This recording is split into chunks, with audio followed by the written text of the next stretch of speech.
All right, welcome to another Calfee Now interview. Today we have my good friend, State Representative from District 10, Terrence Upchurch. How you doing, Terrence? I'm good, brother. How are you? Hey, man, I can't complain. Another day. So we'll get right into it, Representative Upchurch. What? Tell me what your district encompasses. What cities, what part of town you have. Well, first of all, I want to thank you for having me on, Mike. I really appreciate it. I appreciate all the hard work that you are doing over at Calfee. I also want to thank Calfee for putting these things together. I think it's very helpful and informative, not just for residents in my district, but residents all across Ohio to see what exactly we're doing at the State House. So I represent the 10th House District, which encompasses predominantly the northeast side of Cleveland, downtown, and the near west side. I have a unique district because it is all Cleveland with the exception of Brattonall Village. So if you want to break it down into neighborhoods, I've got Collinwood, Glenville, University Circle, downtown, which is a Cleveland neighborhood.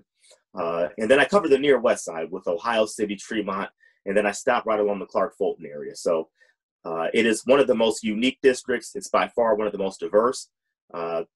When I say that, I have some of the largest economic drivers with downtown Cleveland, but I also have some of the most impoverished areas. So the greatest challenge that I've discovered so far is bridging the gap between the two Clevelands that I cover.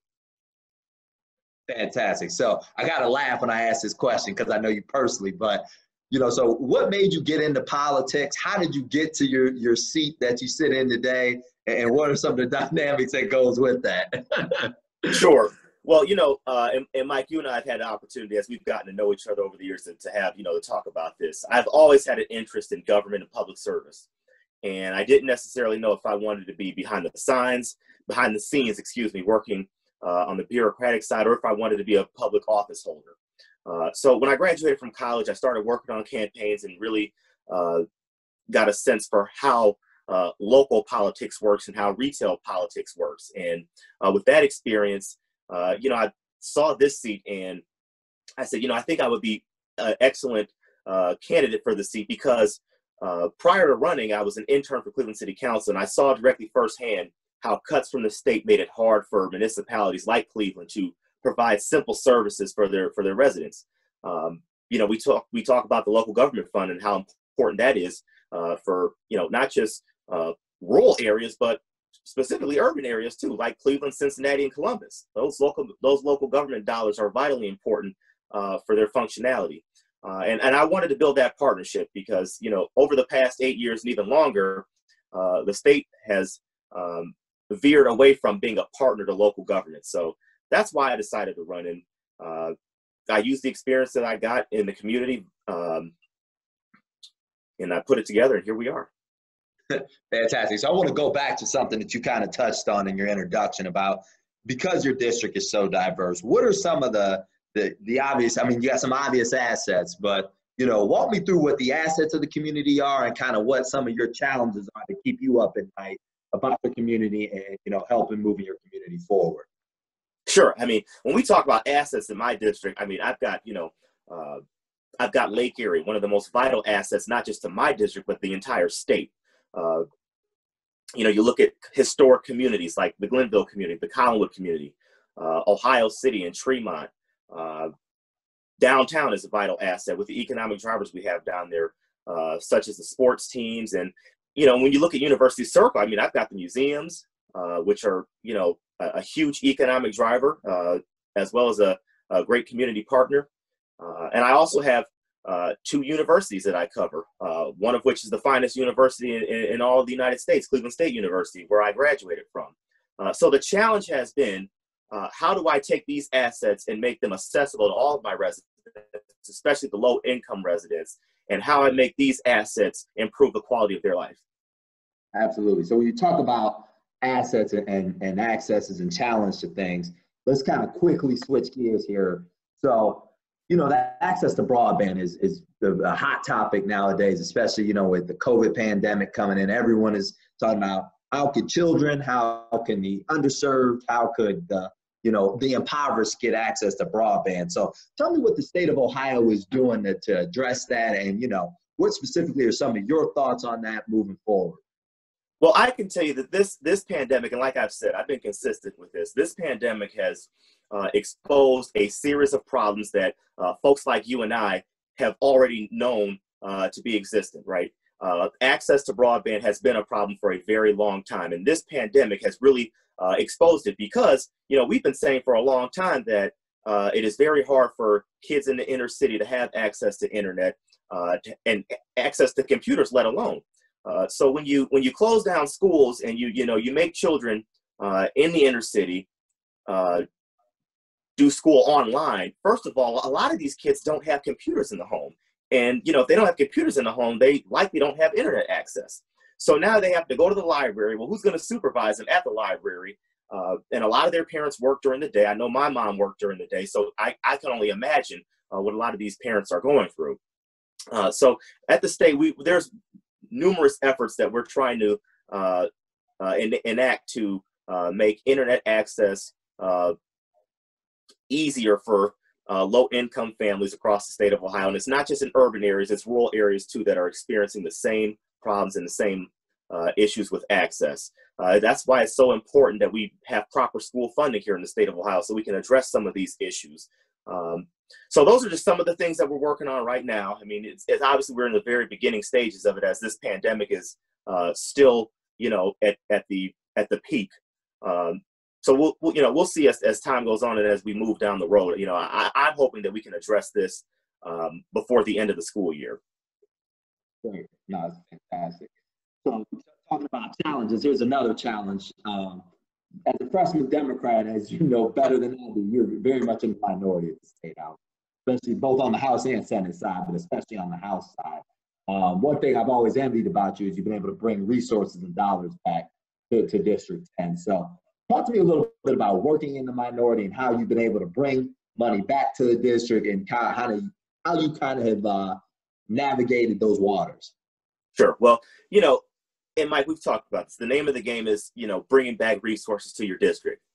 And there was a challenge. You know, my political background was working with the Cleveland City Council, being an intern and seeing how every single dollar matters and fighting for every single dollar makes a difference when you talk about the quality of life for your residents.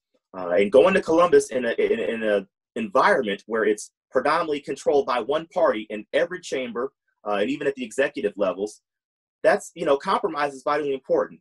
You know, I have principles that I ran on, and there are some things that I will stand firm on, but where I'm able to compromise and work with the other side to bring back resources, I'm more than willing to do it, because at the end of the day, yes, my people want to make sure that I'm fighting on their behalf, but they want to see dollars come back. They want to see the quality of their life improve. They want to see roads resurfaced and roads repaved and vacant and abandoned buildings being torn down. They want to see tangible things happen in their community.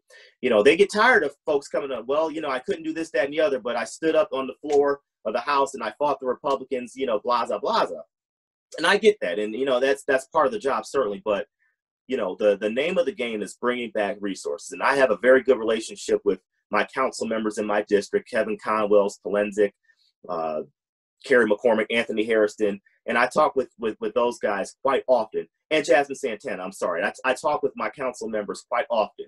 And every time we have a conversation, it's always about, okay, this is what we're trying to do in our wards. How can we get state dollars to help move this project forward?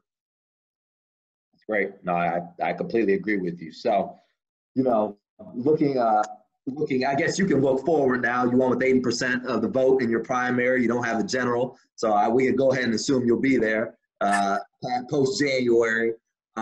What are some of your legislative priorities? You know, we're coming into lame duck. Obviously, that's got its own dynamics to it. But then, you know, January looking on is a new GA. You're no longer the freshman, the new kid on the block. What are some of the legislative priorities you have looking forward, you know, as you move into your next phase of representing the 10th district?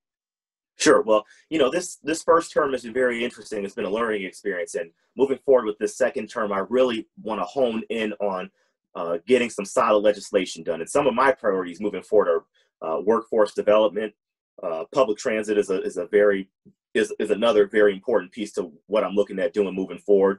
We were able to increase funding for public transit in the last transportation budget. I want to make sure that we keep it at the same level or increase it. I do not want to see a decrease in funding. I also look at school funding as well. You know, there's and here in the state of Ohio, it's been ruled that the way we fund our public schools has been unconstitutional. Several times it's been ruled.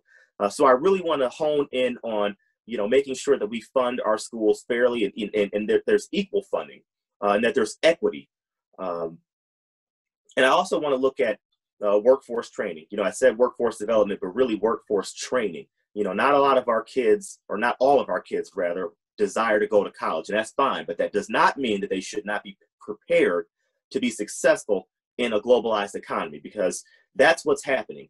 Our economy is becoming more and more globalized, competition's increasing, and we have to prepare our young people to go into an environment where they can have the most skills to be successful. Fantastic. So, you know, in conclusion, you know that this is kind of a podcast or interview that we're sending out to our clients, our prospective clients, you know, general folks around Northeast Ohio and frankly around the state of Ohio. You know, are there any last parting words you want to say to us, and or say not so much to me, but I guess say to the viewers we have watching? Well, you know, I just want the viewers to know that, you know, I am working hard along with my colleagues in the caucus in the House to make sure that we fulfill the Ohio promise, which is to make Ohio a place where you can live, work, and raise a family in a productive environment. There are challenges. We are in a super minority, but you know, we are committed to working with the other side to make sure that we improve the quality of life here in the state of Ohio. And I want to thank you for putting this together, and I want to thank your clients for listening in. Your clients also play a vital role in moving Ohio forward, and they also play a vital role in the growth of Ohio's economy, as well as the quality of life here in Ohio. So I do want to thank you, and I'm happy to come back and have, you know, deeper conversations at any point in time, brother. You know, I'm only a phone call away. Well, Representative, I appreciate you, and I appreciate you taking the time to do this, and you know, keep fighting the fight down at the State House for us all. We really appreciate your service, everything you've been doing. Absolutely, brother, and please tell the wife and family I said hello. I sure will. You got it. Thanks. You have a good one, man. You too, bro. I'll talk to you. Okay.